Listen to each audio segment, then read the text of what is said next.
memuliakan Tuhan melalui kesaksian kami. Terima kasih dan tiba saatnya Tuhan kami akan sharing firman Tuhan. Biarlah firman Tuhan yang akan kami sharingkan boleh kami lakukan dalam kehidupan kami tiap-tiap hari, bahkan juga boleh mengerti ya Tuhan. Berkati kami semua Tuhan, berkati hamba-Mu yang menyampaikan kebenaran firman Tuhan. Di dalam nama Tuhan kami Yesus Kristus, kami sudah berdoa dan mengucap syukur kepada Bapa di surga. Haleluya, amin. Mari Bapak Ibu, kita akan merenungkan satu bagian firman Tuhan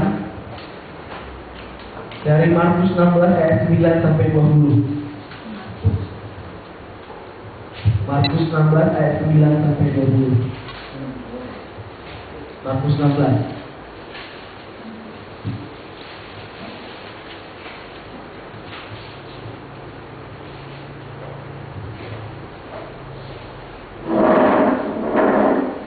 Firman Tuhan ini merupakan firman Tuhan renungan saya satu minggu ini.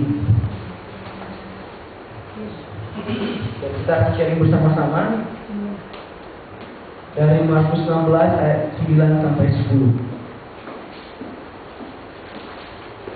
Markus 16 ayat 9 sampai 10. 9 sampai 20. Oke, kalau sudah mendapatkannya kita akan baca secara bergantian. Kita akan bacanya secara bergantian. Saya ayat 9, Pak Deni ayat 10, Pak Junaidi ayat 11, demikian bergantian sampai selesai. Sampai selesai perikop ini. Markus 16 ayat 9 sampai 20. Yesus beberapa kali menampakkan diri dan mengutus murid-muridnya. Yesus akan ke surga. Setelah Yesus bangkit pagi-pagi pada hari pertama minggu itu, ia mula-mula menampakkan dirinya kepada Maria Magdalena. Daripadanya Yesus pernah mengusir 7 setan. Lalu perempuan itu pergi memberitahukannya kepada mereka yang selalu mengiringi Yesus dan yang pada waktu itu sedang berkabung dan menangis. Tetapi ketika mereka mendengar bahwa Yesus hidup dan telah dilihat olehnya, mereka tidak percaya. Sesudah itu, ia menampakkan diri dalam rupa yang lain kepada 2 orang dari mereka, ketika keduanya dalam perjalanan keluar kota. Lalu kembalilah mereka dan memberitahukannya kepada teman-teman yang lain, tetapi pada mereka pun teman-teman itu tidak percaya. Akhirnya ia menampakkan diri kepada ke-11 orang itu ketika mereka sedang makan, dan ia mencela ketidakpercayaan dan kedegilan hati mereka. Oleh karena mereka tidak percaya kepada orang-orang yang telah melihat dia sesudah kebangkitannya. Lalu ia berkata kepada mereka, "Pergilah ke seluruh dunia, beritakanlah Injil kepada segala makhluk. Siapa yang percaya dan dibaptis akan diselamatkan, tetapi siapa yang tidak percaya akan dihukum.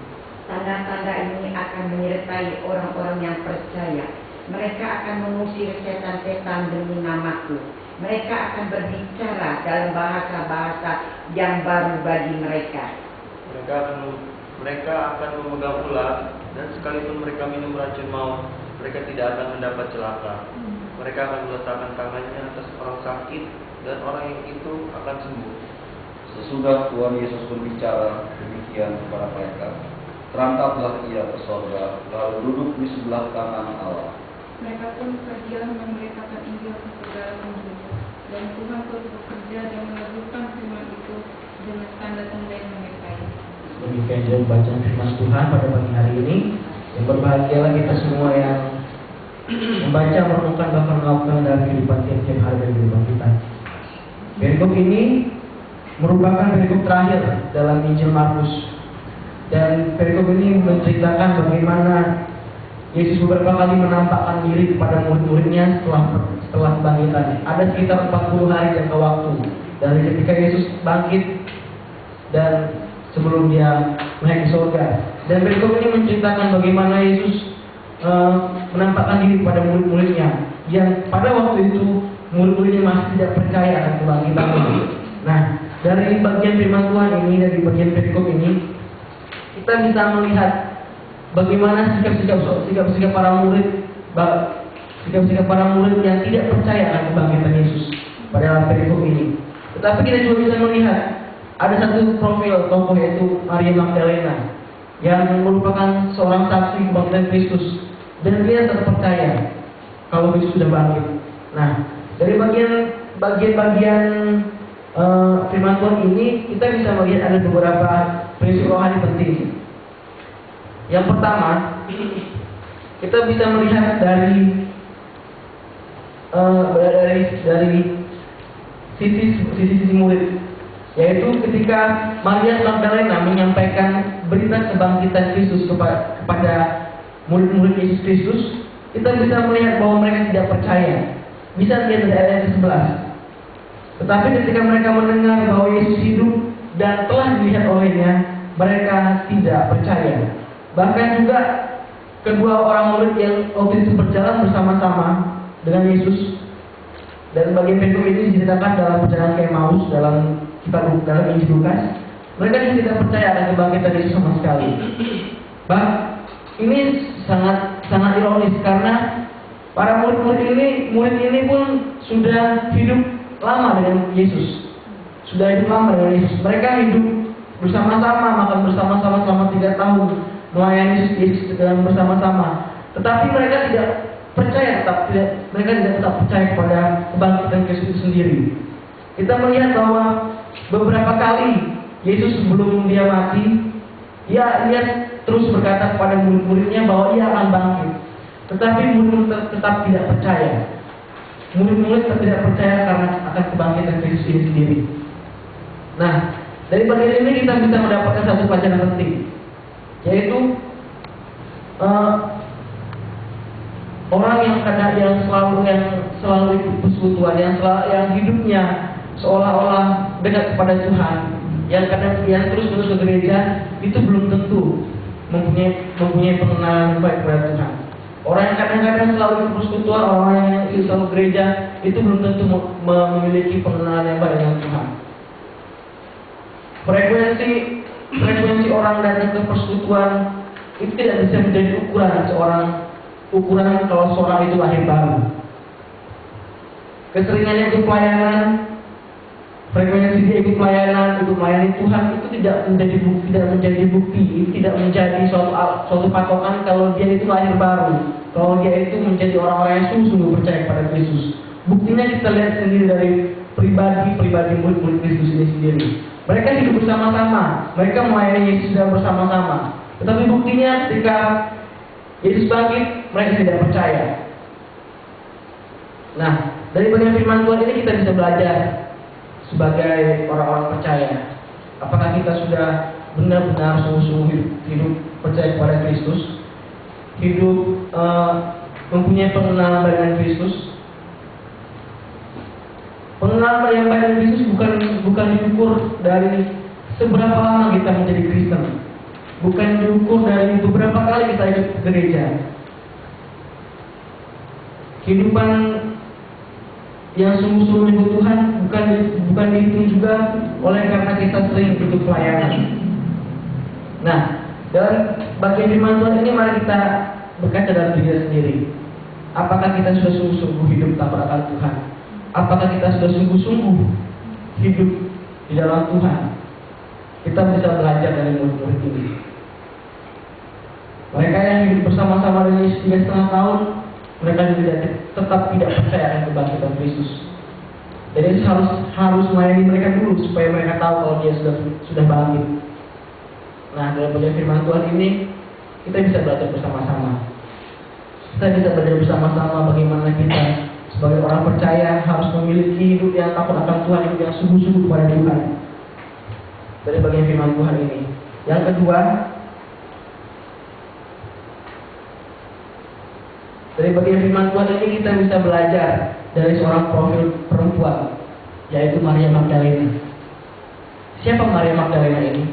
Dicatat di sini, katanya Yesus pernah melayani dia, dan Yesus pernah mengusir 7 setan yang pernah merasuki dirinya.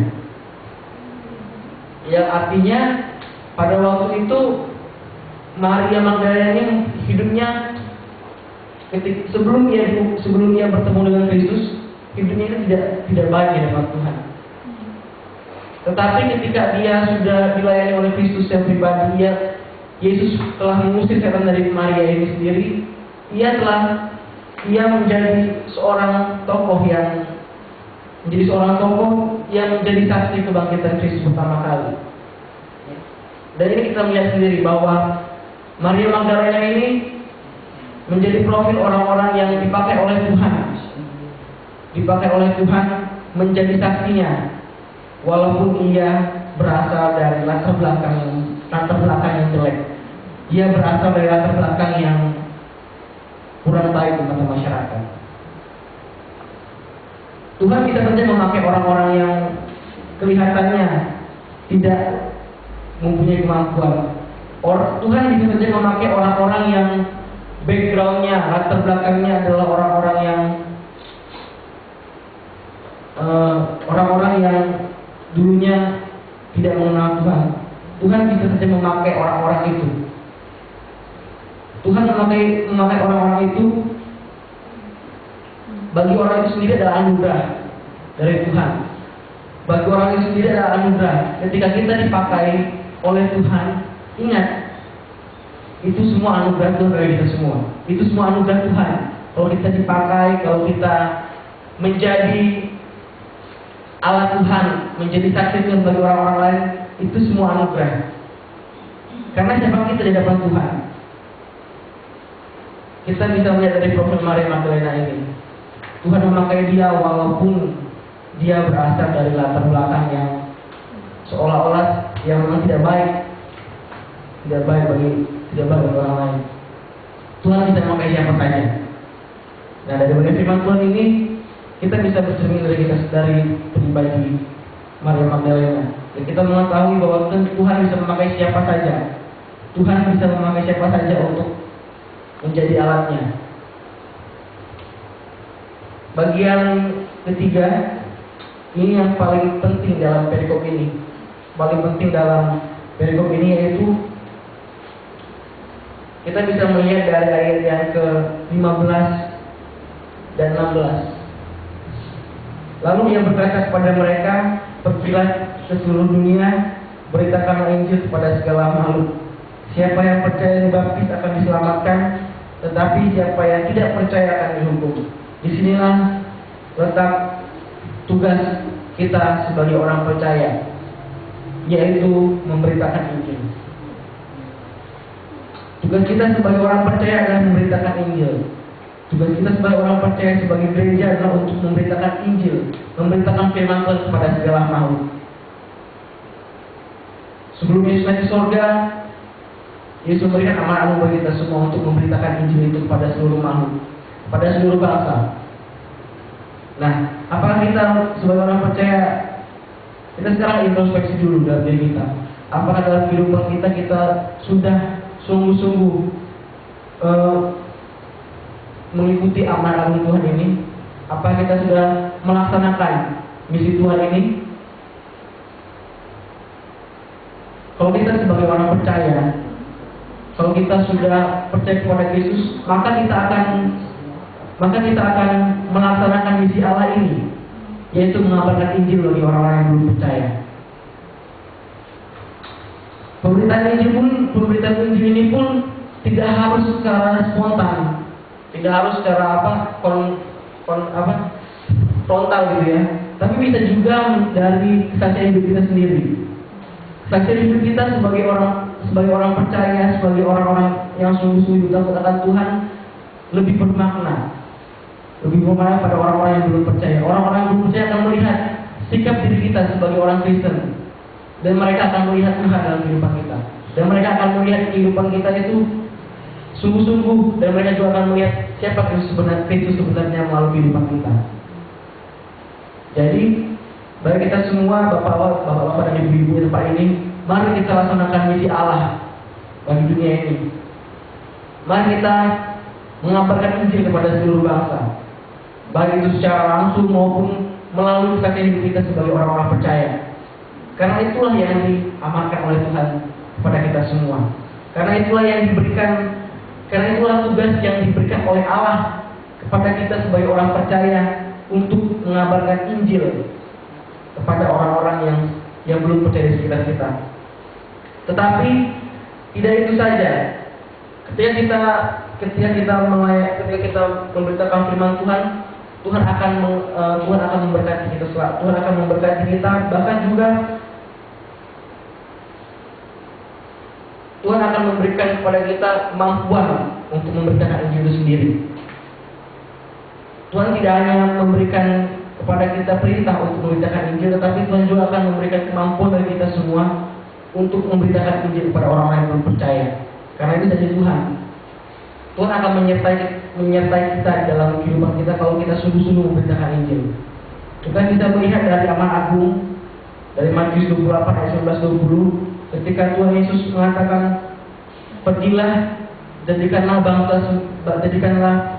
bangsa-bangsa itu muridku, dan baptislah mereka dalam nama Allah Bapa dan Roh Kudus, dan ketahuilah aku menyertai kamu senantiasa kepada akhir zaman. Penyertaan Tuhan itu berada dalam konteks pemberitaan Injil, yang artinya kalau kita sungguh-sungguh mau memberitakan Injil, maka Tuhan akan menyertai kita. Tuhan akan menolong kita dalam pemberitaan Injil itu sendiri. Bagi kita semua, mari kita sebagai orang-orang percaya memberitakan, menjadi pemberita-pemberita Injil. Satu ayat yang merupakan ucapan Rasul Paulus adalah bunyinya seperti ini: celakalah aku kalau tidak memberitakan Injil. Paulus pernah menulis dalam bagian firman Tuhan, celakalah aku kalau aku tidak memberitakan Injil. Mengapa Paulus bisa mengungkapkan seperti itu?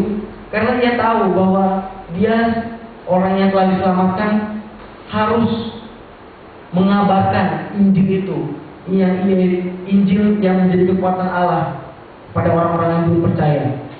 Paulus tahu kalau dia sebagai orang percaya, dia yang telah ditebus oleh Kristus, dia juga harus memberitakan keselamatan yang diberikan Kristus pada semua orang melalui Injil itu sendiri.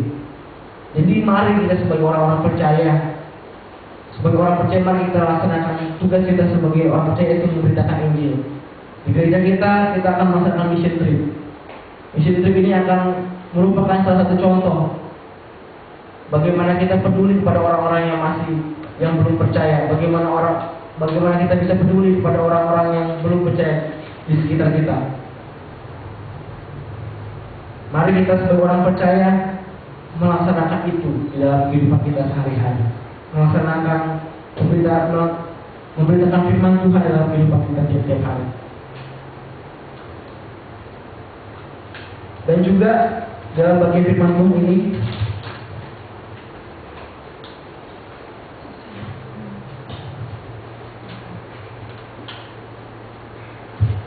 Tuhan mengatakan bahwa siapa yang percaya dan dibaptis akan diselamatkan, tetapi siapa yang tidak percaya akan dihukum. Dan tanda-tanda ini akan menyertai orang-orang yang percaya. Mereka akan mengusir setan, demi namaku mereka akan berbicara dalam bahasa-bahasa yang baru bagi mereka. Mereka akan memegang ular, dan sekalipun mereka minum racun maut, mereka tidak akan mendapat celaka. Mereka akan meletakkan tangannya atas orang sakit, dan orang itu akan sembuh. Bahkan juga dalam ayat 20, mereka pun pergi memberitakan Injil ke segala penjuru, dan Tuhan bekerja dan meneguhkan firman itu dengan tanda-tanda yang menyertai. Yang artinya ketika kita memberitakan firman Tuhan kepada orang-orang yang belum percaya, Tuhan juga bekerja, dan Tuhan juga akan meneguhkan firman itu dengan tanda-tanda yang menyertainya. Tanda-tanda ini bisa saja mujizat. Tetapi ini juga setiap tanda-tanda yang dibuat oleh Tuhan itu untuk meneguhkan firman, dan bukan manusia yang membuatnya, tetapi itu Tuhan. Dan tanda atau mujizat itu diberikan Tuhan untuk meneguhkan firman yang telah diberitakan pada orang-orang yang belum percaya itu sendiri. Jadi dalam bagian firman Tuhan ini, tanda atau mujizat itu hanya Tuhan yang bisa melakukannya. Tuhanlah yang bisa membuat tanda-tanda itu dan bukan manusia. Jadi mujizat atau tanda itu bukan langsung dari manusia, tapi dari Tuhan. Kita belajar banyak saat ini hamba-hamba Tuhan seolah-olah memperjualbelikan mujizat, memperjualbelikan tanda-tanda. Mereka seolah-olah menganggap diri mereka sebagai Tuhan yang bisa menyembuhkan orang sakit.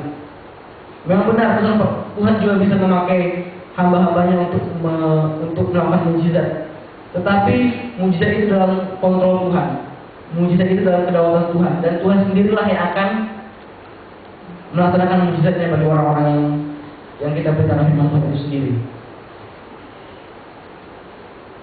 Jadi dalam bagian firman Tuhan ini, mari kita sebagai orang-orang percaya,